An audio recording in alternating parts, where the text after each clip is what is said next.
साथियों, आप सबने काले जादू, तंत्र मंत्र और टोने टोटके के बारे में पहले भी बहुत कुछ पढ़ा और सुना होगा। हमारे गांव में भी ऐसी कई कहानियां प्रचलित थी जिनमें इसी तरह के टोने टोटके के दुष्प्रभाव के बारे में बताया जाता था। अब भी अक्सर ही दादियां और नानियां परिवार के लोगों को इस बात के लिए चेतावनी देती रहती हैं कि छोटे बच्चों, नई नवेली दुल्हनों और गर्भवती औरतों को ज्यादा घर से बाहर नहीं निकलना चाहिए। इस चेतावनी के पीछे यही फिक्र रहती थी कि कहीं कोई बुरी नजर वाली औरत या कोई टोने टोटके वाली औरत अपना काला तंत्र मंत्र का जाल इन पर न चला दे। तो आज जो स्टोरी मैं आपके लिए लेकर आया हूं वो हमें छत्तीसगढ़ के एक शख्स ने भेजी है जो गांव में रहने वाले हैं और उन्होंने अपने ही गांव के बुजुर्गों से इस पूरी स्टोरी को सुना था। और छत्तीसगढ़ से उस गांव में, जिसका नाम है मदनपुर, वहां पर काफी समय पहले ऐसी घटना घटित हुई थी। उन्होंने बड़े ही विस्तार से हमें इस पूरी घटना की जानकारी दी और उसी घटना को मैंने आपके लिए एक स्टोरी में तैयार किया है। तो जो भी साथी पहली बार स्टोरी सुनने के लिए आ रहे हैं उनका तहे दिल से धन्यवाद, और वो जल्दी से जल्दी चैनल को सब्सक्राइब करके इस फैमिली का हिस्सा बन जाएं। तो चलिए स्टोरी को शुरू करते हैं। तो दोस्तों, बात करीब 35 से 40 साल पहले की है। छत्तीसगढ़ के एक गांव मदनपुर में एक दिन एक बेसहारा सी दिखने वाली बूढ़ी औरत आई। उस औरत के साथ 2 जवान युवतियां भी थीं। वे तीनों एकदम दुखी और उदास लग रही थीं। उनके पास सामान के नाम पर बस कपड़े की एक गठरी थी और एक छोटी सी पीतल की बाल्टी थी। बूढ़ी औरत और उसके साथ की दोनों युवतियां गांव की बाहरी सीमा में बने एक बड़े से बरगद के पेड़ के नीचे बैठ गईं। कुछ ही देर में गांव मदनपुर में ये खबर तेजी से फैल गई कि गांव में पता नहीं कहां से एक बूढ़ी औरत और उसके साथ 2 लड़कियां आई हैं। देखते ही देखते उस बरगद के पेड़ के पास गांव के लोग जमा हो गए और उन औरतों से तरह तरह के सवाल पूछने लगे। बूढ़ी औरत अपनी साड़ी का आंचल अपनी आंखों पर रख के रोती सिसकती हुई कहने लगी, इतना सवाल का पुष्ट हो हमसे तुम लोगन? हम तीनों पर तो किस्मत की बुरी नजर पड़ी है। हमारे मर्द ने एक नई नवेली चमकुलिया से ब्याह कर लिया और हमें और हमारी दोनों बिटियन को अपने घर द्वार से निकाल के गांव से बाहर खदेड़ दिया। अब तो बस तुम लोगन का ही सहारा है, नहीं तो हम तीनों माई बिटिया यहीं इसी पेड़ की डाली से लटक के अपनी जान दे देंगी। बूढ़ी औरत की दुखभरी दास्तां सुन के गांव वालों को उन तीनों पर दया आ गई और उन्होंने सर्वसम्मति से उन तीनों को यहीं गांव में एक झोपड़ी बना के रहने की अनुमति दे दी। बूढ़ी औरत ने हाथ जोड़कर गांव वालों का आभार जताया। साथ ही ये भी बताया कि वो जड़ी बूटियों की बहुत अच्छी जानकार है और खासतौर पर औरतों और बच्चों की कई बीमारियां तो वो चुटकी बजाते ही ठीक कर सकती है। बूढ़ी औरत की इस बात से तो गांव की औरतें एकदम खुश हो गई, क्योंकि उस जमाने में, तब उस गांव में तो क्या बल्कि आसपास के गांवों में भी कोई ऐसा डॉक्टर वैद्य नहीं था जो महिलाओं और उनके छोटे बच्चों की तबीयत बिगड़ने पर उनकी मदद करे। गांव के कुछ लोगों की मदद से उसी शाम बूढ़ी औरत और उसकी दोनों बेटियों के रहने के लायक एक छोटी सी झोपड़ी तैयार कर दी। मुखिया की बीवी ने उन तीनों के लिए अपने घर से कुछ रोटियां और चटनी भिजवा दी। 2-3 दूसरी औरतों ने भी थोड़ा दाल चावल और नमक वगैरह लाके रख दिया। दूसरे दिन सवेरे से ही बूढ़ी औरत के पास अपने और अपने बच्चों के इलाज के लिए गांव की औरतें जमा होने लगीं। बूढ़ी औरत की दोनों बेटियां रमिया और जमुना उन सब औरतों को बारी बारी से अपनी मां के पास भेजती, और जब बूढ़ी औरत उन औरतों को इलाज के लिए जड़ी बूटी देकर बाहर भेजती तो वो औरतें अपनी खुशी से बाहर मौजूद रमिया और जमुना को कुछ पैसे और अनाज वगैरह की भेंट दे देती थीं। हैरत की बात यह थी कि जो भी औरतें उस बूढ़ी औरत के पास इलाज के लिए आती थीं वो कुछ ही घंटों में एकदम भली चंगी हो जाती थीं, और बीमार बच्चे तो बूढ़ी औरत की बूटी खाते ही 1-1.5 घंटे के अंदर ही स्वस्थ हो हंसने खेलने लगते। चमत्कार की बात तो ये थी कि जिन औरतों की शादी के कई बरस बाद भी गोद हरी नहीं हो रही थी, वो सब औरतें इस बूढ़ी औरत की दी जड़ी बूटी खाके और उसके बताए तरीके अमल में लाके कुछ ही हफ्तों के अंदर गर्भवती हो गई। ऐसी ही एक औरत थी, गांव के मुखिया की बड़ी बहू त्रिवेणी। त्रिवेणी की शादी मुखिया के बड़े बेटे गोपाल से 7 बरस पहले हुई थी। उसके बाद आई दोनों बेटों की बीवियों के 2-3 बच्चे हो गए, लेकिन त्रिवेणी की गोद नहीं भरी। अब तो त्रिवेणी घर में सबसे बड़ी बहू होकर भी सबसे बेचारी बन के रहने लगी। सब उसकी उपेक्षा करते और उसे बांझ होने का ताना देते रहते। मुखिया की बीवी ने तो अपने बड़े बेटे की दूसरी शादी करने की ठान ली थी कि तभी गांव में उस बूढ़ी औरत के आने से जैसे चमत्कार हो गया और त्रिवेणी भी उस बूढ़ी औरत की दी बूटी खाके और उसकी सलाह मान के गर्भवती हो गई। त्रिवेणी के गर्भवती होने की बात जैसे ही उसके सास ससुर और पति गोपाल को मालूम हुई कि वे सब भी खुशी से झूम उठे। मुखिया की बीवी ने तो पूरे गांव की औरतों को अपने घर बुला के बहुत बड़ा उत्सव मनाया। मुखिया ने भी गांव के मंदिर में भंडारा कराया। अब तो उस बूढ़ी औरत की इज्जत और मान दोनों ही इतने बढ़ गए कि मुखिया ने पंचायत भवन के पास में ही उस बूढ़ी औरत और उसकी दोनों बेटियों के रहने के लिए एक बढ़िया सा पक्का मकान बनवा दिया। त्रिवेणी के गर्भ को अब 3 महीने गुजर चुके थे। एक दिन उसके पास बुढ़िया की बड़ी बेटी रमिया आई। उसने मुखिया की बीवी से कहा कि वो अपनी माँ की दी हुई एक खास जड़ी बूटी त्रिवेणी के लिए लेकर आई है। फिर त्रिवेणी के कमरे में जाते ही उसने कमरे का दरवाजा बंद किया और त्रिवेणी के पास आके धीमी आवाज में बोली, मेरी माँ ने तुम्हें एक खास संदेश भिजवाया है। आज की रात अमावस्या की रात है। तुम ठीक रात को 12 बजे अपने घर से निकल के हमारे घर चली आना। याद रहे, जरा सी भी देर नहीं होनी चाहिए और न इस बात की खबर किसी और को लगनी चाहिए। त्रिवेणी कुछ हैरानी और घबराहट से बोली, लेकिन मेरी सासू माँ ने तो मुझे रात में कमरे से ही बाहर निकलने के लिए मना किया है। फिर अमावस्या की रात तो गर्भवती के लिए ऐसे भी बहुत बुरी मानी जाती है। मैं कैसे बाहर निकल पाऊंगी घर से बाहर? कहीं किसी ने देख लिया तो? रमिया मुंह बनाती हुई गुस्से से बोली, देखो, भूलो मत कि मेरी माँ की वजह से ही तुम आज गर्भवती हो। उनकी बात नहीं मानी तो फिर इसका अंजाम बहुत बुरा होगा। मेरी माँ जब नाराज होती है तो फिर सामने वाले का सर्वनाश हो जाता है। इसलिए अपनी भलाई चाहती हो तो चुपचाप चली आना रात 12 बजे, नहीं तो फिर आगे जो भी बुरा होगा उसके लिए तुम जिम्मेदार रहोगी। ये धमकी सुन त्रिवेणी बुरी तरह से घबरा गई। उसने आखिर हामी भर दी कि वो रात 12 बजे उनके घर पहुंच जाएगी।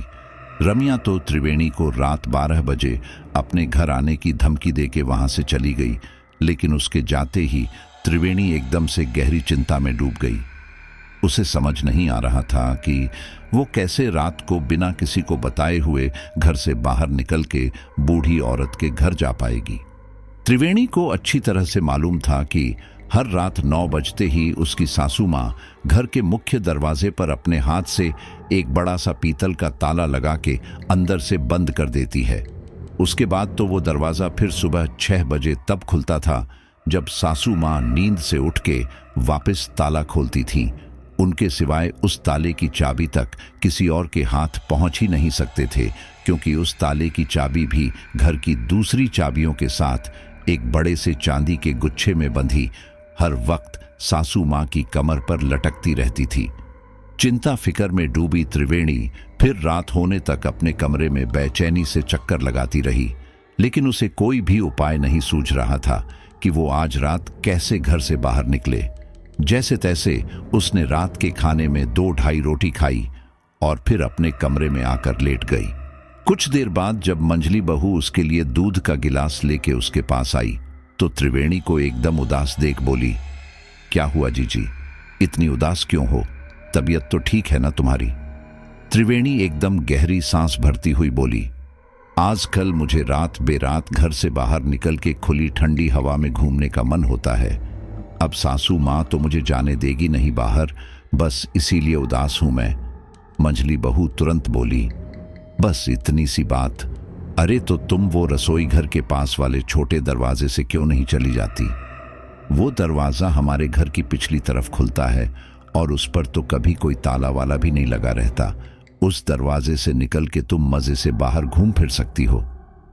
त्रिवेणी फिर खुशी खुशी दूध पी के सो गई और जैसे ही घड़ी में 12 बजने को हुए कि वो दबे पांव उठ के अपने कमरे से बाहर निकल गई। उसके पति को एहसास तक नहीं था कि त्रिवेणी कमरे से कहीं बाहर जा रही है।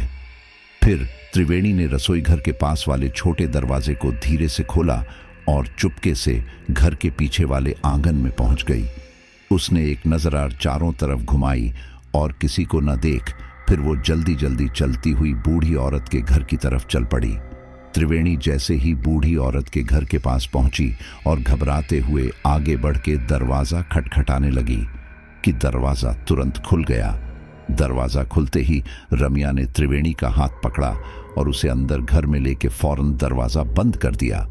त्रिवेणी ने अंदर पहुंचते ही देखा कि वहां एकदम ही अजीब सा डरावना वातावरण है। पूरे घर में पूरी तरह से अंधेरा छाया हुआ था। सिर्फ कमरे के बीचों बीच एक अजीब तरह के छोटे से काले मटके में आग धधक रही थी। उस धधकती आग के ठीक सामने बैठी थी बूढ़ी औरत। इस वक्त उस बूढ़ी औरत का भयानक रूप देख त्रिवेणी का दिल दहल उठा। बूढ़ी औरत के बाल खुले और बिखरे हुए थे, उसकी आंखें बंद थीं और वो एकदम झूमते हुए जोर जोर से कुछ अजीब से मंत्र पढ़े जा रही थी। हक्की बक्की त्रिवेणी जब तक कुछ समझ पाती तब तक तो जमुना ने त्रिवेणी का हाथ पकड़ के उस बूढ़ी औरत के ठीक सामने बिछी जानवर की खाल पर बैठा दिया। त्रिवेणी को कुछ भी समझ नहीं आ रहा था। तभी जमुना ने त्रिवेणी के दोनों हाथ में एक मरा हुआ उल्लू पकड़ा दिया।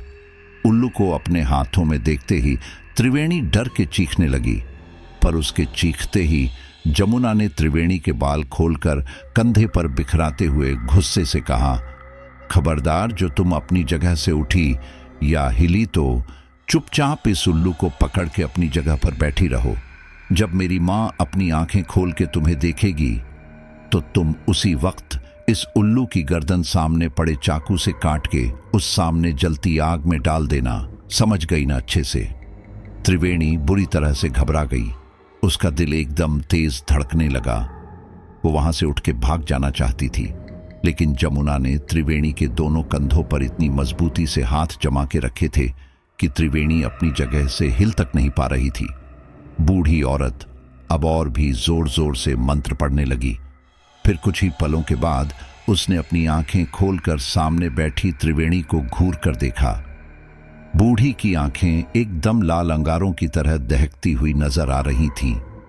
बुढ़िया के आंख खोलते ही त्रिवेणी के कंधे पर जमुना ने अपने हाथ का दबाव बढ़ाया और त्रिवेणी ने फिर कांपते हाथों से अपने सामने पड़ा चाकू उठाया और डरते डरते किसी तरह अपने हाथ में पकड़े उल्लू की गर्दन काट के सामने रखे मिट्टी के घड़े में धधकती आग में डाल दी। जैसे ही त्रिवेणी ने उल्लू की गर्दन आग में डाली, अचानक ही उस धधकती आग का रंग एकदम से काला हो गया और पूरे कमरे में उल्लू की भयंकर आवाज who who who who who गूंजने लगी। त्रिवेणी के पूरे शरीर से पसीने की धार सी बहने लगी और उसके होशो हवास गुम होने लगे। कुछ ही पलों में वो बेसुध होकर जमीन पर लुढ़क गई। त्रिवेणी की जब आंख खुली तो बूढ़ी औरत वहां नहीं थी। रमिया ने त्रिवेणी के सिर पर एक खास तरह का तेल लगाया और उससे बोली, अब तुम अपने घर जाओ और चुपचाप सो जाओ। जो कुछ भी तुमने यहां देखा वो न तो किसी को बताना और न खुद भी इस बारे में ज्यादा सोचना। त्रिवेणी धीरे धीरे उठ के खड़ी हुई और लड़खड़ाते कदमों से चलती हुई वो फिर से उसी पिछले दरवाजे से घर के अंदर जा पहुंची। घर में सब अपने अपने कमरे में गहरी नींद में सो रहे थे। त्रिवेणी दबे पांव चलती हुई अपने कमरे में चली आई और फिर धीरे से दरवाजा बंद करके वो पलंग के पास आई, जहां उसका पति अब भी गहरी नींद में सोया हुआ था। त्रिवेणी ने राहत भरी सांस ली और जल्दी से जाके पलंग पर लेट गई। त्रिवेणी का सिर एकदम भारी हो रहा था। कुछ ही पलों के अंदर उसकी आंखें नींद से झपकने लगीं और वो जल्दी ही गहरी नींद में डूब गई। सुबह रोज की तरह जब मुखिया की बीवी उठकर अपने कमरे से बाहर निकली तो आंगन में पहुंचते ही वो डर के मारे चीखने लगी। पूरे आंगन में जगह जगह पर काली राख और उल्लू के पंख बिखरे पड़े थे। मुखिया की बीवी की चीख चिल्लाहट सुनकर घर के बाकी लोग भी चौंक के जाग उठे और तेजी से अपने अपने कमरे से निकलकर बाहर आंगन की तरफ भागे। वे सब भी अपने घर के आंगन में फैली काली राख और उल्लू के पंख बिखरे देख के बुरी तरह से हैरान रह गए। मुखिया ने कुछ देर सोचने के बाद अपने घर के नौकरों को आंगन में अच्छे से साफ सफाई करने के लिए कहा और फिर अपनी बीवी और परिवार के दूसरे लोगों को समझाते हुए बोले, तुम सब इतना परेशान मत हो। मुझे लगता है कि कल रात हवा तेज चल रही होगी और इसीलिए पास वाले उजाड़ मैदान से आसपास की राख और ये उल्लू के पंख उड़कर आंगन में बिखर गए होंगे। मुखिया की बीवी परेशान स्वर में बोली, लेकिन इतने बरसों में तो कभी भी आज तक ऐसा नहीं हुआ था। फिर आज ही रात ऐसी कैसी हवा चलने लगी जिसने हमारे आंगन में राख और उल्लू के पंख बिखेर दिए। मुझे तो ये बिल्कुल भी ठीक नहीं लग रहा है। पता नहीं क्यों मेरा दिल तो बहुत घबरा सा रहा है। अपनी सास की बात सुनते ही आंगन में खड़ी मंझली और छोटी बहू डर के मारे रोने लगी। फिर मंझली बहू ने अपनी सास की ओर देखते हुए रुआंसी आवाज में कहा, माँ जी, मुझे भी लग रहा है कि ये सब किसी ने टोने टोटका किया है। पता नहीं अब हमारे साथ क्या अनहोनी होने वाली है। कौन है वो जो हमारे घर परिवार का बुरा चाहता है। अचानक ही मंझला बेटा इधर उधर देखते हुए अपने बड़े भाई से बोला, अरे भैया, हम सब तो माँ की चीख चिल्लाहट सुनकर यहाँ चले आए, लेकिन बड़ी भाभी कहाँ हैं? वो तो ऐसे रोज हम सबसे पहले उठ के तैयार हो जाती हैं। बड़े बेटे गोपाल ने कुछ परेशान हो कहा, हाँ, वो तो मैं भी आज सुबह जब माँ की चीख सुनकर चौंक कर जागा तो ये देख के हैरान रह गया कि त्रिवेणी अब तक गहरी नींद में सो रही थी। मैंने तो उसे आवाज देकर उठाना भी चाहा, लेकिन वो तो ऐसी बेसुध सी हो सो रही थी कि उसने तो मेरी आवाज सुनी तक नहीं। मुखिया की बीवी तुरंत आगे बढ़कर अपने बड़े बेटे के पास आई और उसे समझाते हुए बोली, अरे तो तू क्यों इतना परेशान हो रहा है? अभी उसकी हालत थोड़ी नाजुक है, वो जल्दी ही मां बनने वाली है। ऐसे वक्त में शरीर में थोड़ा ज्यादा आलस समा जाता है और हर वक्त लेटे रहने का मन करता है। सोने दे उस बेचारी को, खुद ही थोड़ी देर बाद उठ जाएगी वो। और एक बात का ध्यान तुम सब अच्छे से रखना कि जब बड़ी बहू उठ के बाहर आएगी तो उसके सामने ये सब टोने टोटके वाली बात मत करना। उसके दिमाग और स्वास्थ्य पर बुरा असर पड़ेगा इसका। सबने खामोशी से सिर हिला दिया और वापस अपने अपने कमरे में चले गए। मुखिया की बीवी ने जल्दी जल्दी घर के नौकरों से आंगन साफ कराया और फिर नहाने धोने चली गई। करीब 1 घंटे बाद जब त्रिवेणी की नींद टूटी तो उसके पूरे शरीर में अजीब सी टूटन और थकान सी हो रही थी। उसने पलंग से उठने की कोशिश की तो एकदम से उसे चक्कर सा आ गया और उसने जल्दी से पलंग का सहारा लेके अपने आप को संभालने की कोशिश करने लगी। इतने में त्रिवेणी का पति गोपाल कमरे में आया और अपनी बीवी की ऐसी हालत देख घबरा के लपकते हुए उसके पास आकर बोला, अरे त्रिवेणी, क्या हुआ? तुम्हारी तबीयत ठीक तो है ना? क्या मां को बुलाऊं? त्रिवेणी गहरी गहरी सांस लेते हुए कमजोर सी आवाज में बोली, नहीं, मां जी को बुलाने की जरूरत नहीं है। आप बस मुझे सहारा दे के ठीक से पलंग पर बैठा दीजिए और एक गिलास पानी दे दीजिए। पता नहीं क्यों मेरा गला एकदम सूख रहा है और शरीर भी बेजान सा लग रहा है। गोपाल ये सुन बहुत चिंतित सा हो गया। फिर उसने पहले तो त्रिवेणी को सहारा देकर तकिए लगा के पलंग पर ठीक से बैठाया और उसे एक गिलास में पानी डाल के उसे धीरे धीरे पिलाने लगा। त्रिवेणी ने पलंग के सिरहाने पर टिक के अपनी आंखें मूंदते हुए कहा, मेरे पेट में अजीब सी हलचल सी हो रही है, एकदम जी घबरा सा रहा है, जर्रा माँ जी को बुला दो ना। अब तो गोपाल के हाथ पैर ठंडे पड़ गए। शादी के इतने बरसों बाद तो उसकी बीवी की गोद भरने वाली थी और अब ये अचानक ही उसकी तबीयत ढीली पड़ती देख बेचारा गोपाल घबरा उठा और भाग के अपनी माँ को बुला लाया। मुखिया की बीवी ने जब बड़ी बहू की बिगड़ती तबीयत के बारे में अपने बेटे से सुना तो वो भी एकदम चिंतित होकर भागती हुई उसके साथ बड़ी बहू के पास चली आई। जब तक गोपाल और उसकी माँ वहां त्रिवेणी के पास पहुंचे तब तक तो त्रिवेणी अपने होशो हवास खो के बेसुध हो पलंग पर एकदम लुढ़की सी पड़ी हुई थी। गोपाल ने जब त्रिवेणी को बेहोश देखा तो उसकी सिट्टी पिट्टी गहूम हो गई। वो घबरा के त्रिवेणी के पास जा उसे गाल पर थपकी देते हुए जोर से बोला, त्रिवेणी, होश में आओ, क्या हो गया है तुमको? ऐसे अचानक ही बेहोश कैसे हो गई तुम? लेकिन जब त्रिवेणी ने अपनी आंखें नहीं खोली तो गोपाल ने एकदम रुआंसी आवाज में अपनी मां से कहा, ये क्या हो गया मां इसे? ये आंखें क्यों नहीं खोल रही हैं अपनी? उसकी मां कुछ देर तो त्रिवेणी का हाथ पकड़ के सोचती रही, फिर परेशान स्वर में बोली, बेटा तुम ऐसा करो, जरा दौड़ के उस बूढ़ी अम्मा के घर जाओ और उसे बहू की हालत के बारे में बता के उसे यहां आने की विनती करो। बहुत बरसों बाद तो बड़ी बहू की कोख हरी हुई है, उसे और उसके बच्चे को किसी भी तरह का कोई नुकसान नहीं होना चाहिए। जाओ बेटा, जल्दी जाके बूढ़ी अम्मा को बुला लाओ। गोपाल ने हामी भरी और हड़बड़ा के तेजी से वहां से बाहर की ओर भागा। हांफते हुए जब गोपाल उस बूढ़ी औरत के घर पहुंचा तो दरवाजे पर ही खड़ी जमुना ने उसे देखते ही कहा, अरे आप यहां आए हैं? मैं तो अभी आपके ही घर आने वाली थी। अभी अभी अम्मा को ऐसा आभास हुआ कि जैसे त्रिवेणी भाभी के ऊपर कोई बड़ी मुसीबत आई हुई है। गोपाल ने एकदम रोती सी आवाज में कहा, तुम्हारी अम्मा को एकदम सही आभास हुआ है, वो कहाँ हैं?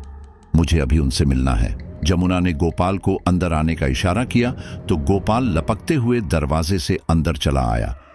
अंदर आते ही उसने देखा कि बूढ़ी औरत अपनी आंखें बंद किए हुए एकदम ध्यान लगाए बैठी थी।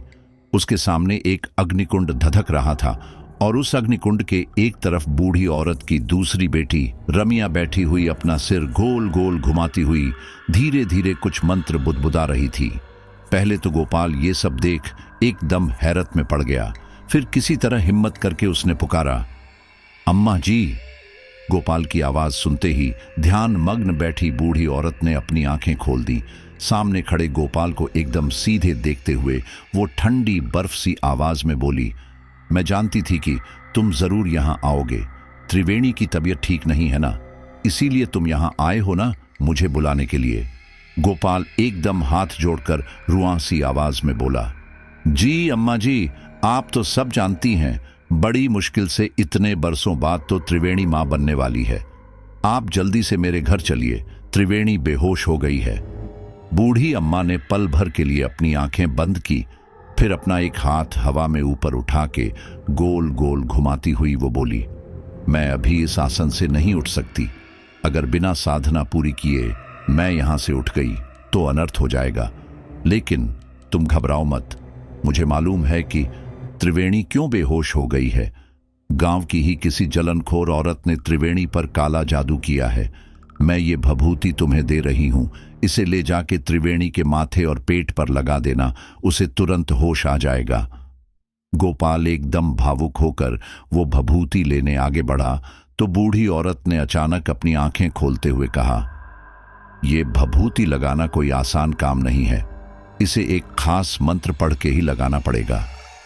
तुम अपने घर जाओ, मैं अपनी बेटी जमुना को ये भभूति देकर अभी तुम्हारे घर भेज देती हूं।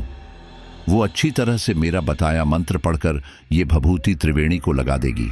अब जाओ, तुम यहां से जाओ। गोपाल ने तुरंत अपनी जेब में रखा एक 50 रुपये का नोट निकाल के वहां सामने रखा और हाथ जोड़कर घर से बाहर निकल आया। अभी वो अपने घर की तरफ कुछ ही कदम बढ़ा था कि तभी जमुना भी तेजी से चलती हुई उसके पास आ गई। जमुना को लेकर जब गोपाल अपने कमरे में पहुंचा तो वहां घर के सभी सदस्य जमा होकर त्रिवेणी को होश में लाने की कोशिश कर रहे थे। जमुना ने कमरे में दाखिल होते ही जोर से कहा, आप सब इसी वक्त कमरे से बाहर निकल जाइए, मुझे त्रिवेणी भाभी का इलाज करना है। कोई भी कमरे में तब तक नहीं आएगा जब तक मैं कमरे का दरवाजा नहीं खोलूंगी। जमुना की बात सुन सब लोग फौरन कमरे से बाहर निकल गए और बड़ी बेचैनी से कमरे के बंद दरवाजे की ओर देखने लगे।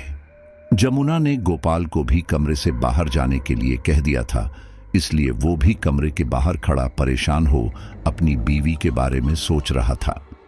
करीब 15 मिनट बाद जमुना ने कमरे का दरवाजा खोला और बाहर खड़े लोगों को देखती हुई बोली, भाभी को होश आ गया है, लेकिन आप सब मेरी बात ध्यान से सुनिए।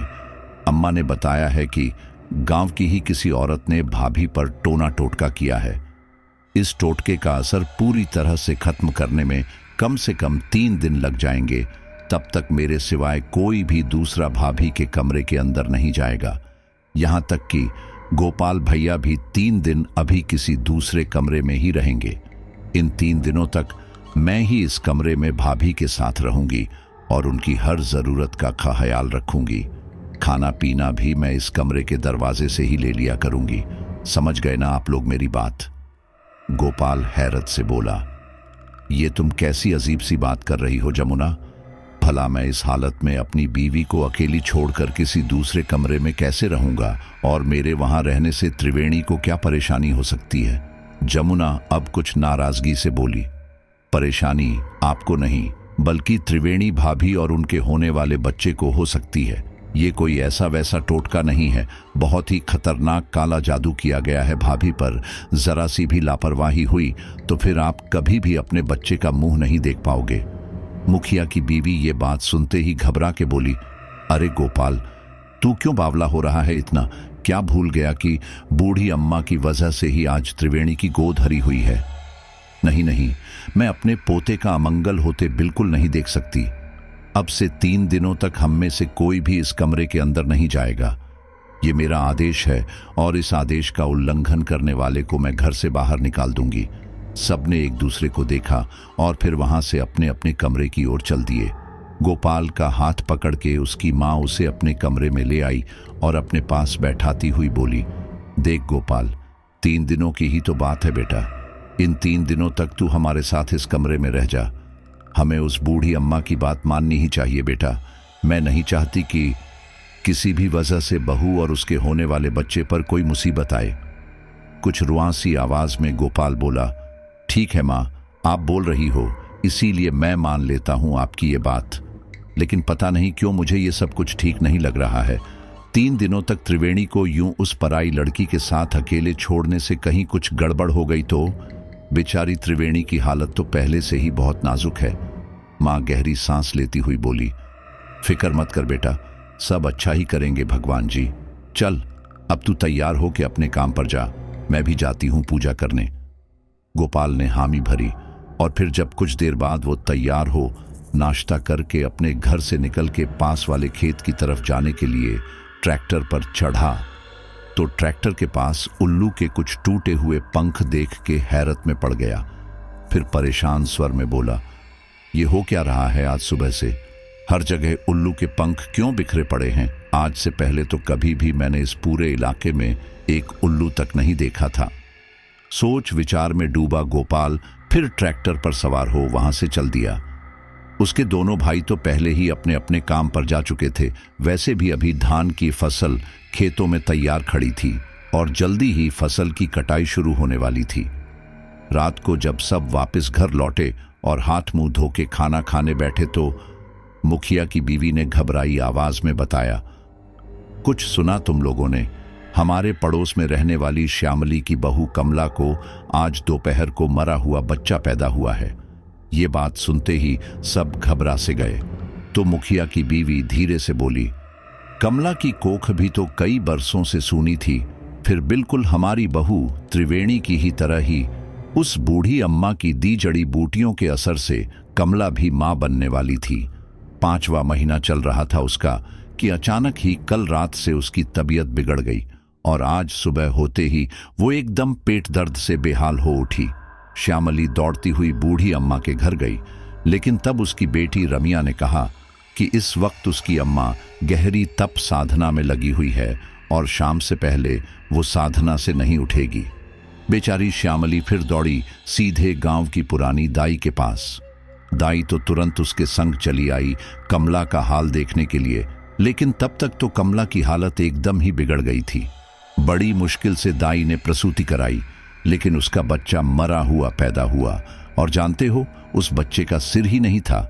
ऐसा लग रहा था कि जैसे किसी ने उस बच्चे का सिर गर्भ में ही काट के अलग कर दिया हो। मुखिया ये सुनते ही एकदम से अपनी बीवी को रोकते हुए बोला, अरे तुम ये क्या बात कर रही हो?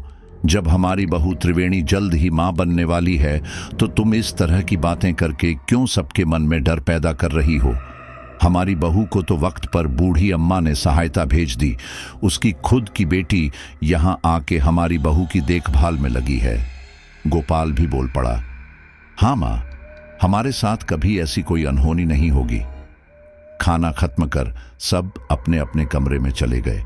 गोपाल को तो आज अपने माँ पिताजी के साथ ही रहना था, लेकिन उसे आज अपनी माँ की कही हुई बातें सुन थोड़ा अजीब सा महसूस हो रहा था। बार बार मन में तरह तरह के विचित्र से ख्याल आ रहे थे, इसलिए फिर गोपाल ने सोचा क्यों न घर से निकल के खुली हवा में थोड़ा सैर करके आ जाऊं। वो घर से निकला और पैदल पैदल ही पास वाले तालाब की तरफ चल पड़ा। रात के 9 बज रहे थे। गांव के लोग खा पी के अपने अपने घरों का दरवाजा बंद कर सोने की तैयारी करते। हर तरफ एक अजीब सी खामोशी छाई हुई थी। बस कभी कभी कहीं से किसी कुत्ते के भौंकने की आवाज आ रही थी। गोपाल चलते हुए अब तालाब के करीब पहुंचने ही वाला था कि अचानक उसकी नजर तालाब के पास बैठी हुई एक औरत पर पड़ी। इतनी रात को इस सुनसान तालाब के पास एक अकेली औरत को देख गोपाल थोड़ा हैरत में पड़ गया। वो वहीं झाड़ियों के पीछे छिप के गौर से उधर ही देखने लगा तो ये देख उसकी हैरानी और भी बढ़ गई कि वो औरत अपने दोनों पैरों को तालाब के पानी में डुबाए हुए अपना सिर जोर जोर से गोल गोल घुमाती हुई कुछ मंत्र जैसा पढ़ रही थी। उस औरत के खुले बिखरे बाल हवा में उड़ रहे थे और वो एकदम मग्न होकर झूमती हुई सी मंत्र का जाप किए जा रही थी। गोपाल के पूरे बदन में सिहरन सी दौड़ गई। वो एकदम घबरा के बुदबुदाया, हे भगवान, कौन है ये औरत? क्यों इतनी रात को यहां पर बैठी इस तरह से मंत्र जप रही है? अभी गोपाल कुछ सोच समझ पाता कि तालाब के पानी में पैर डुबाए बैठी उस औरत ने अचानक ही अपने दोनों हाथ ऊपर हवा में लहराए और एकदम जोर जोर से बड़ी ही भयानक सी आवाज में किसी चमगादड़ की तरह किकियाने लगी। उस औरत की ये चमगादड़ जैसी किकियाने की आवाज सुनते ही जाने कहां से दर्जनों चमगादड़ उड़ते हुए वहां चले आए और उस औरत के ऊपर झूंड बना के गोल घेरे में उड़ने लगे। ऐसा डरावना नजारा देखते ही गोपाल तो डर के मारे थरथराने लगा। घबराहट की वजह से उसके मुंह से कोई आवाज तक नहीं निकल रही थी। वो चुपचाप खड़े खड़े अपने से कुछ दूरी पर मौजूद उस औरत और चमगादड़ों के झुंड को एकटक देखता रहा। गोपाल जाने कब तक वहां पर यूं ही मोम के पुतले की तरह खड़ा रहा। फिर उसका ध्यान तब टूटा जब अचानक ही उन चमगादड़ों का झुंड उड़ता हुआ वहां से दूर निकल गया। उन चमगादड़ों के वहां से दूर जाते ही वो औरत उठ के खड़ी हो गई और फिर एकदम से पलट के इधर उधर देखने लगी। उस औरत के अपनी तरफ पलटते ही गोपाल तो बुरी तरह से डर के कांपने लगा। वो औरत कोई और नहीं बल्कि बूढ़ी अम्मा की बेटी रमिया थी। डर, घबराहट और हैरत के मारे गोपाल की तो सांस भी जैसे कुछ पल के लिए थम सी गई। वो एकदम सांस रोके अपनी ही जगह पर छिपा हुआ खड़ा रहा। कुछ देर बाद जब रमिया वहां से चली गई तब गोपाल किसी तरह हिम्मत करके झाड़ियों के पीछे से निकला और एकदम आंधी तूफान की तरह भागते हुए वो सीधे अपने घर जा पहुंचा। घर के दरवाजे से अंदर आते ही गोपाल एकदम बेदम सा हो हांफते हुए अपनी मां के कमरे में दाखिल हुआ और पलंग पर गिर के जोर जोर से सांस लेने लगा। उसकी मां ने जब अपने बेटे को ऐसी बदहवास हालत में देखा तो वो एकदम घबरा के गोपाल के पास आके बोली, क्या हुआ बेटा, तू इतना हांफ क्यों रहा है और इतनी देर तक तू गया कहाँ था? गोपाल ने इशारे से पानी मांगा तो उसकी मां लपकते हुए एक गिलास पानी लेके गोपाल को थमाती हुई परेशान लहजे में बोली, हे भगवान, क्या हो गया है गोपाल तुझे? बताता क्यों नहीं जल्दी से? घबराहट के मारे मेरी तो धड़कनें तेज हो रही हैं। जल्दी बता बेटा, नहीं तो सांस ही कहीं ना रुक जाए मेरी। गोपाल ने एक गिलास पानी एक ही घूंट में पी लिया, फिर किसी तरह हांफती आवाज में बोला, मां, मैं अभी अभी बहुत ही भयंकर दृश्य देख के आ रहा हूं। हमारे घर के पास वाले तालाब पर वो रमिया किसी चुड़ैल की तरह हरकतें कर रही थी। अपने बेटे की बात सुन उसकी मां तो एकदम हक्की बक्की रह गई। उसके पिता भी ये सुनकर घबरा उठे। फिर गोपाल ने जब अपनी मां और पिता को तालाब पर देखे हुए उस भयानक नजारे के बारे में बताया तो मुखिया जी पहले तो एकदम सन्न रह गए। फिर एकदम से घबराते हुए वो बोले, हे भगवान, उस रमिया की बहन जमुना ही तो हमारी बहू के पास रह रही है और वो भी अकेली। कहीं कोई अनहोनी न हो जाए बहू के साथ। गोपाल की मां भी तुरंत घबरा के बोली, हाँ बेटा, हमें इसी वक्त जाके त्रिवेणी बहू का हालचाल मालूम करना चाहिए। चल जल्दी से मेरे साथ, हम लोग जाके देखते हैं तेरे कमरे में सब ठीक ठाक है या नहीं। गोपाल ने हामी भरते हुए कहा। हाँ हाँ माँ, आप बिल्कुल सही कह रही हैं। चलिए हम लोग चल के देखते हैं, मेरे कमरे में सब कुशल तो है ना? तभी उसके पिता ने टोका। अरे तुम लोग जल्दबाजी से काम मत लो, इस तरह हड़बड़ाते हुए सीधे वहां जा पहुंचोगे तो कमरे के अंदर बैठी जमुना सावधान हो जाएगी। वो समझ जाएगी कि जरूर हम लोगों को उसके बारे में कुछ अंदेशा हो गया है। इसलिए हमें थोड़ी चालाकी से काम लेना होगा, जिससे जमुना को कोई शक न हो और वो निश्चिंत हो के कमरे का दरवाजा खोल के बाहर चली आए। फिर उन्होंने धीमी आवाज में गोपाल और उसकी मां को अपनी योजना समझाई कि उन्हें किस तरह चालाकी से जमुना को उस कमरे से बाहर निकालना है। सारी बातें समझ के फिर गोपाल और उसके माँ पिता धीरे धीरे चलते हुए उस कमरे के पास जा पहुंचे जिस कमरे के अंदर त्रिवेणी और जमुना थीं। कमरे के दरवाजे के पास पहुंचते ही गोपाल की माँ दरवाजा खटखटाते हुए बड़ी मीठी आवाज में बोली, री बिटिया जमुना, सो तो नहीं गई ना तू? जरा 1 मिनट दरवाजा तो खोलना, एक जरूरी काम है मुझे। कुछ ही सेकंड के अंदर दरवाजा थोड़ा खुला और दरवाजे के उस पास खड़ी हो जमुना ने अपना सिर थोड़ा सा बाहर कर झांकते हुए कुछ गुस्से से पूछा, क्या हुआ चाची जी? इतनी रात को क्यों दरवाजा खटखटाया है आपने? ऐसा क्या काम आ पड़ा कि आपने सुबह होने का इंतजार तक नहीं किया?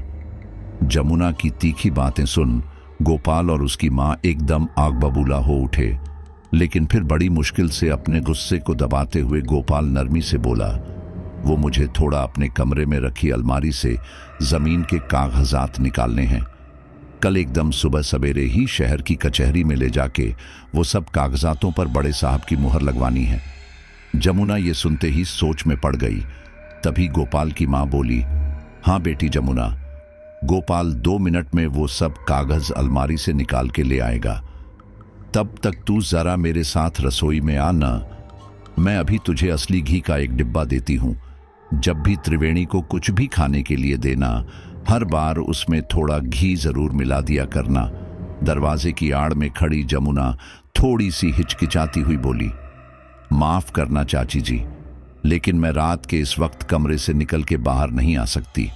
अम्मा जी ने मुझे साफ साफ कहा था कि मैं किसी भी हालत में रात के समय त्रिवेणी भाभी को कमरे में अकेले छोड़ के बाहर ना निकलूं।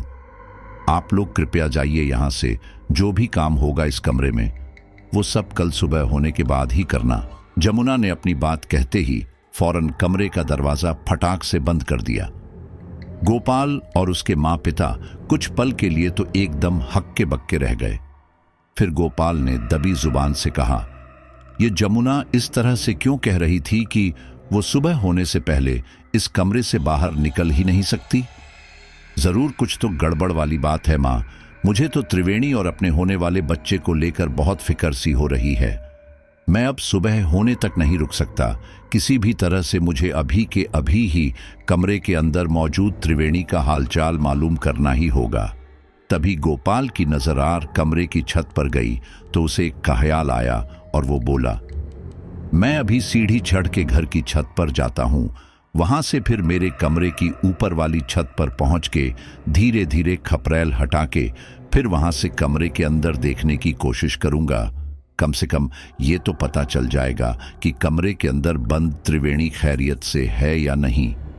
गोपाल की बात सुन उसकी मां परेशान स्वर में बोली, ठीक है बेटा, लेकिन जरा सावधान रहना। उस जमुना को कुछ भी पता नहीं चलना चाहिए, नहीं तो वो त्रिवेणी बहू को नुकसान पहुंचा सकती है। गोपाल ने हामी भरी और फिर दबे पांव चलते हुए वो सीढ़ी चढ़ घर की ऊपर वाली छत पर जा पहुंचा। उसके बाद बड़ी सावधानी से छलांग लगा के वो उस छत से जुड़ी हुई अपने कमरे की छत के ऊपर चला आया। गोपाल ने पहले तो छत पर कान लगा के अंदर कमरे की आहट ली और फिर धीरे धीरे करके वो अपने सामने वाली खपरेल एक एक करके हटाने लगा। 4-5 खपरेल हटाने के बाद वहां इतना सुराख बन गया कि गोपाल अपने कमरे में झांक के देख सके। गोपाल ने जैसे ही उस सुराख से अंदर झांका तो पहले तो वहां छाए अंधेरे की वजह से उसे कुछ भी नजर नहीं आया। फिर जब उसने गौर से आंखें सिकोड़ के कमरे के अंदर देखने की कोशिश की तो उसे अचानक ही कमरे के कोने में आग जलती हुई नजर आई। गोपाल घबरा के बुदबुदाया, अरे ये इतनी रात को कमरे में आग क्यों जल रही है? क्या अब तक त्रिवेणी सोई नहीं है? लेकिन ऐसे तो वो हर रात बहुत जल्दी सो जाती है। गोपाल अभी सोच ही रहा था कि तभी उसके कानों में बड़ी अजीब तरह की गुर्राने की आवाज आई। ऐसा लग रहा था मानो उस कमरे के अंदर कोई जंगली भेड़िया गुर्रा रहा हो। अब तो गोपाल की घबराहट बहुत बढ़ गई और वो बड़ी तेजी से कमरे की छत से वापस नीचे उतर के आंगन में खड़े अपने माँ पिता के पास चला आया। गोपाल को इस कुद्दर घबराई हालत में देख उसकी माँ ने सहमी आवाज में पूछा, कुछ पता चला क्या बेटा? हो क्या रहा है कमरे में? गोपाल ने दबी सी आवाज में कहा, मुझे तो बहुत गड़बड़ लग रही है माँ। हमें किसी भी तरह से इसी वक्त जमुना को कमरे से बाहर निकालना ही होगा, नहीं तो पता नहीं कल सुबह तक वो जमुना मेरी बीवी का क्या हाल करेगी। मुखिया जी गंभीरता से बोले, परंतु बेटा, हम लोग कैसे उस जमुना को तुम्हारे कमरे से बाहर निकालें? वो दुष्ट तो दरवाजे से बाहर ही आने के लिए तैयार नहीं हो रही है।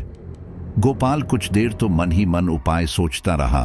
फिर उसने अपनी माँ के कान में धीरे से वो उपाय बताया। उसे सुनते ही माँ के चेहरे पर मुस्कान आ गई और वो खुश होती हुई बोली, वाह बेटा वाह, तूने तो एकदम कमाल का उपाय बताया है। मैं अभी जाके उस जमुना को कमरे से बाहर निकालती हूँ। गोपाल की माँ तेजी से अब उस कमरे के दरवाजे के पास गई और जोर जोर से दरवाजा खटखटाते हुए चिल्लाई, रियो जमुना, जल्दी से बाहर आ। तेरी बहन रमिया आई है तुझे बुलाने के लिए। तेरी अम्मा की तबीयत अचानक ही एकदम से खराब हो गई है। वो बेचारी खाट पर पड़ी पड़ी बस तेरा ही नाम लिए जा रही है। जल्दी खोल दरवाजा। बेचारी रमिया कितनी रो रही है, देख तो जर्रा बाहर निकल के। गोपाल की ये चाल सचमुच ही काम कर गई। अगले ही पल कमरे का बंद दरवाजा खोल के जमुना लपकती हुई बाहर चली आई और इधर उधर देखती हुई पदहवास स्वर में बोली, रमिया कहाँ है तू?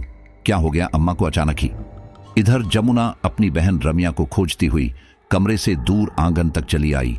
इसी बीच मौका देख गोपाल बिजली की तेजी से लपक के अपने कमरे में जा पहुंचा और तुरंत कमरे का दरवाजा अंदर से बंद कर दिया।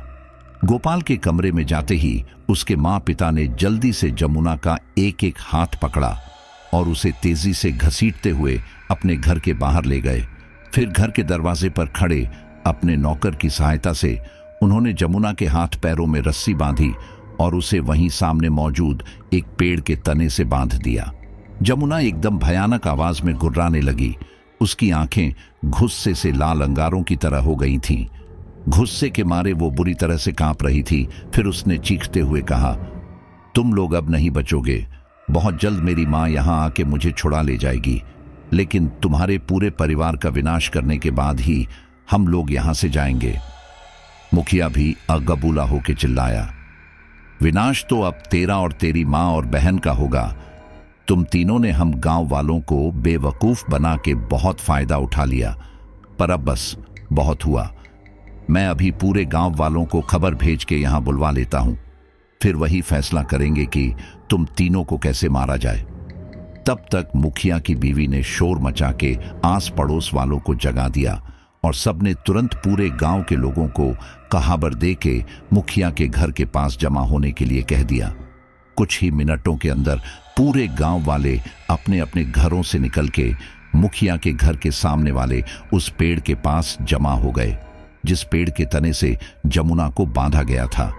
पहले तो सारे गांव वाले इस तरह से जमुना को पेड़ से बंधा देख एकदम हैरान रह गए। फिर जब मुखिया जी ने गांव वालों को जमुना और उसकी बहन रमिया की काली करतूतों के बारे में बताया तो गांव वाले घबरा उठे।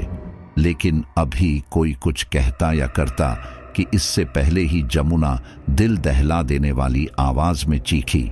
जमुना के चीखते ही पलक झपकते ही उसकी बूढ़ी माँ वहां भागती हुई चली आई। उस बूढ़ी औरत का चेहरा और हाव भाव बड़े ही भयंकर लग रहे थे। ऐसा लग रहा था कि कोई मुर्दा ही अपनी जलती चिता से उठ के वहां चला आया हो। उस बूढ़ी ने जब जमुना को पेड़ से बंधा देखा तो गुस्से से चीखती हुई बोली, किसने की ये हिम्मत? किसने बांधा है मेरी बेटी को? अभी के अभी उसे जला के भस्म कर दूंगी। तभी मुखिया की पड़ोसन सामने आई, जिसकी बहू का बच्चा रहस्यमयी तरीके से बिना सिर का पैदा हुआ था। उस पड़ोसन ने अपने हाथ में एक जलती मशाल पकड़ रखी थी।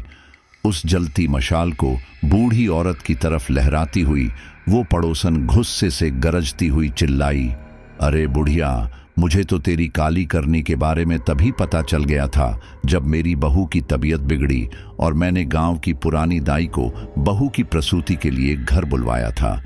उस दाई ने जब प्रसूति के बाद उस बिना सिर के बच्चे को देखा तो वो बुरी तरह से डर गई थी। उसने ही बताया कि ये सब जरूर किसी काले जादू या टोने टोटके की वजह से हुआ है। दाई ने ही ये भी कहा था कि अगर ये बच्चा सही सलामत पैदा हो भी जाता तो भी ये बच्चा किसी शैतान की तरह ही दूसरों का खून पीने वाला बनता। इतने में वहीं खड़ी हुई दाई मां आगे आके उस बूढ़ी औरत को घूरती हुई बोली, मुझे तो तुझ पर उसी दिन शक हो गया था जब तेरी दी हुई जड़ी बूटियों से गांव की बांझ औरतें गर्भवती होने लगी थीं। दरअसल ये सब किसी जड़ी बूटी की वजह से नहीं बल्कि तेरे काले जादू की वजह से ही गर्भवती हुई थीं। और मुझे तो पक्का यकीन है कि तुम माँ बेटियों की काली करतूतों की वजह से ही तुम्हें तुम्हारे गांव वालों ने धक्के देके गांव से बाहर निकाल दिया होगा। बोलो, तुम एक टोने टोटके करने वाली बुरी औरत हो या नहीं?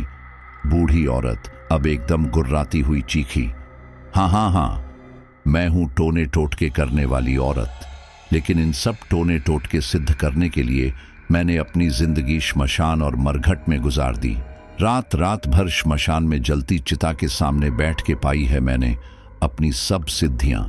आज जो गांव की बांझ औरतें गर्भवती हैं वो मेरी ही वजह से तो है।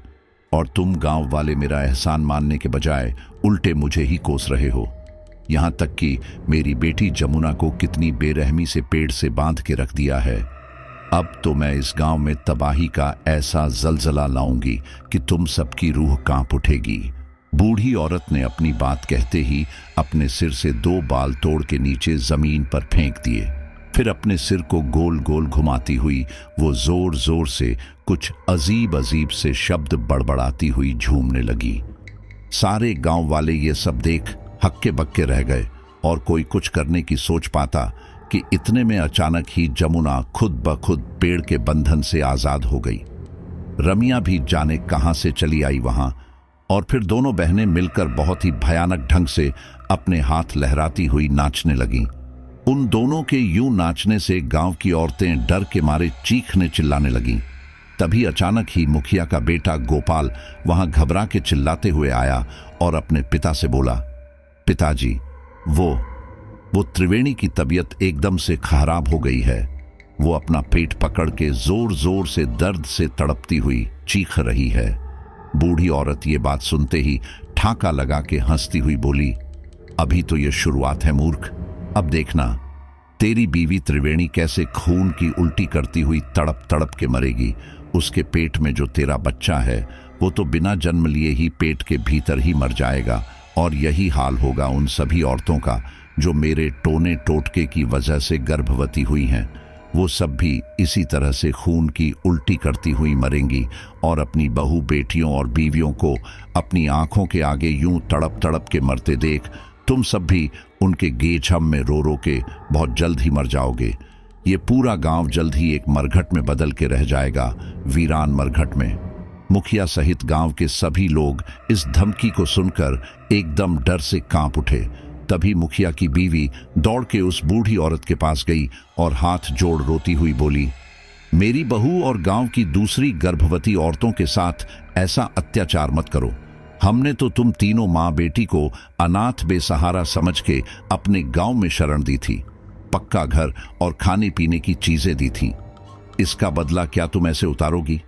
मेरी बहू त्रिवेणी बरसों बाद तो मां बनने वाली है। उसकी और बाकी औरतों की खुशियों को मत नष्ट करो। तुम्हें क्या चाहिए बताओ? मैं अपना सब कुछ देने के लिए तैयार हूं। रुपये पैसे, घर जमीन, गहने जेवरात, क्या चाहिए बोलो। बूढ़ी औरत बड़ी मक्कारी से हंसती हुई बोली, रुपये पैसे और जेवर का मेरे आगे कोई मोल नहीं है। अगर तुम दे सकती हो तो मुझे इस गांव के 7 बच्चे दे दो। उन बच्चों की बलि चढ़ा के मैं अपनी सबसे बड़ी सिद्धि हासिल कर लूंगी। उस सिद्धि के बाद फिर न तो मुझे कोई मार सकेगा और न मेरी बात को टाल सकेगा। बोलो, देती हो मुझे 7 बच्चे या फिर मैं अपने काले जादू से इस हंसते खेलते गांव को मरघट में बदल दूं। मुखिया की बीवी हड़बड़ा के बोली, 7 बच्चे? ये तुम कैसी बात कर रही हो? हम लोग तुम्हें गांव के 7 बच्चों को कैसे सौंप सकते हैं? कुछ तो तरस खाओ हमारे नन्हे मुन्ने बच्चों पर। बूढ़ी औरत ने अपनी दोनों बेटियों जमुना और रमिया की ओर इशारा करते हुए कहा, अपने काले जादू की साधना को सफल बनाने के लिए मैंने तो अपनी इन दोनों बेटियों को एकदम नन्ही उम्र से ही टोने टोटके की काली और भयानक दुनियाओं में उतार दिया था। जब मैंने इन दोनों पर तरस नहीं खाया तो फिर मैं भला तुम्हारे बच्चों पर क्यों तरस खाऊंगी? जल्दी बोलो, अपने गांव के 7 बच्चों को मेरे हवाले करते हो या फिर मैं मौत का खूनी खेल शुरू करूं? तभी गोपाल आगे बढ़ के बोला, हम गांव वाले इतने बुजदिल नहीं हैं जो तुम जैसी डायन के हाथों अपने नन्हे मुन्नों को मरने के लिए सौंप दें।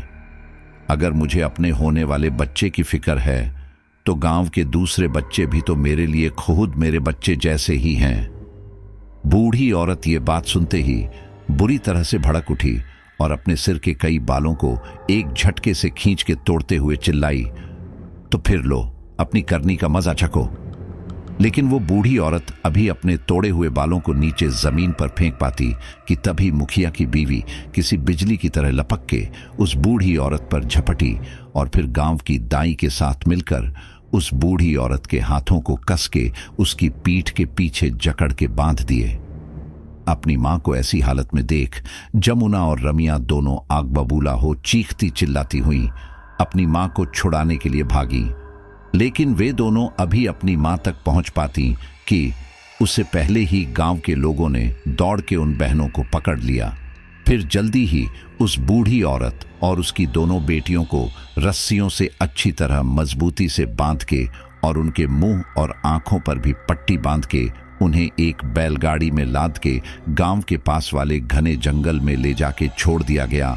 उस दिन के बाद से फिर उन तीनों काले जादू वाली बुरी औरतों को कभी किसी ने नहीं देखा। शायद रात के अंधेरे में जंगली जानवरों ने उन तीनों औरतों का शिकार करके उन्हें हमेशा के लिए इस धरती से खत्म कर दिया था। दूसरे दिन सुबह होते ही गांव की दाई मां ने त्रिवेणी और दूसरी गर्भवती औरतों को गांव के पुजारी के पास से लाके मंत्र सिद्ध की हुई भभूति दी तो उन सब गर्भवती औरतों की बिगड़ती तबीयत में सुधार आ गया और कुछ महीनों बाद उन सब ने हंसते खेलते स्वस्थ बच्चे को जन्म दिया। पूरे गांव में रौनक छा गई और एक बड़ा उत्सव मनाया गया। उस उत्सव के दौरान ही सभी गांव वालों ने शपथ ली कि आज के बाद वे लोग कभी भी किसी अनजाने को बिना सोचे समझे गांव में शरण नहीं देंगे और न ही किसी जादू टोने के चक्कर में पड़कर अपनी सुख शांति को नष्ट करेंगे। सच ही कहा गया है दोस्तों कि ये काले जादू और टोने टोटके से कभी भी किसी का भला नहीं हो सकता। खैर, आज के समय में तो काला जादू हमें इतना ज्यादा देखने को नहीं मिलता है क्योंकि लोगों में समझदारी आ गई है और दूसरी बात की जगह जगह शहर बसने के कारण ऐसी चीजें लुप्त होती जा रही है क्योंकि जादू टोने टोटके में बहुत सारी क्रिया करनी पड़ती है और उन क्रियाओं को आज के समय में पता लगाना बहुत ही मुश्किल है। और फिर दूसरी बात की अब न तो वो लोग बचे हैं जो इन क्रियाओं को जानते हो और उनको प्रॉपर रूप से कर पाते हो।